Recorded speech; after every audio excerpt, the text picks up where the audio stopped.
Comments here. Okay. And now moving ahead, viewers, Chinese Premier Li Qiang has called for a golden era between China and the United Kingdom during a meeting with UK Prime Minister Keir Starmer in Beijing. The two leaders discussed the possibility of restarting stronger relations, with Premier Li expressing his appreciation for Starmer's efforts to strengthen China-UK ties.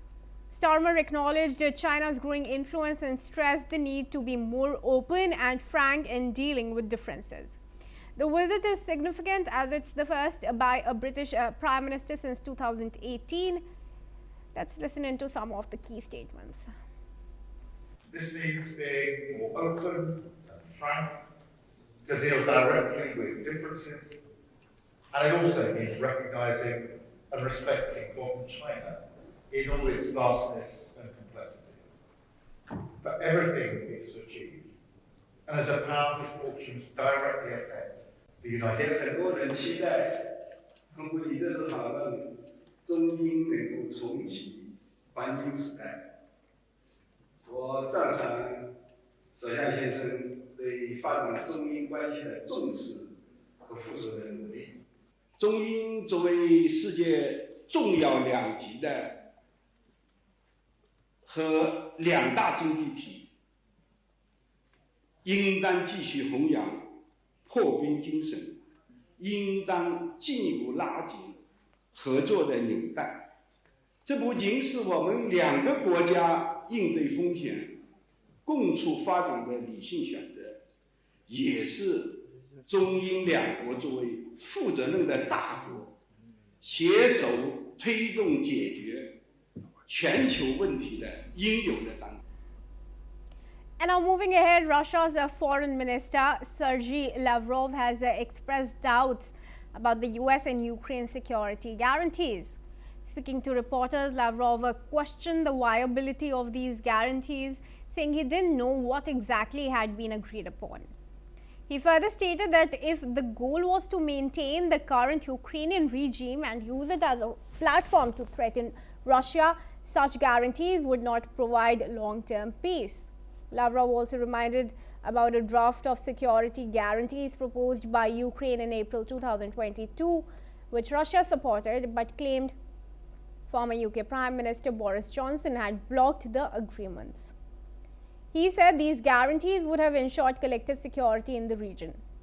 Lavrov called for a focus on real proposals rather than public declarations that only escalate tension. Let's listen in. Я, например, слышал, что, по крайней мере, Марко Рубио, вдруг его пригласили в Сенат, он сказал, что вопрос о гарантиях безопасности решен. Мы не знаем, о каких гарантиях они договаривались, но, судя по всему, о гарантиях тому самому режиму украинскому, который проводит русофобскую, неонацистскую политику. И если цель состоит в том, чтобы сохранить режим на какой-то части территории бывшей Украины и продолжать делать этот режим плацдармом для создания угроз против Российской Федерации, то, наверное, вы сами сообразите, что такие гарантии безопасности едва ли могут обеспечить надежность. And now moving ahead, EasyJet has held discussions with Elon Musk's Starlink about introducing onboard Wi-Fi, but says the economics do not currently make sense for the low-cost airline. CEO Kenton Harvest said talks were ongoing, describing Starlink's product as high quality with fast streaming speeds, but too costly at present. The comments follow a public dispute between Musk and Ryanair CEO Michael O'Leary, who warned that Wi-Fi Atene could increase fuel costs by up to $200 million annually, and said most budget passengers would not pay for the service. Harvest said EasyJet is also in talks with other connectivity providers and is monitoring a rapidly evolving market. The airline plans to keep its options open and will adopt the service only when pricing and value align with its low-cost model.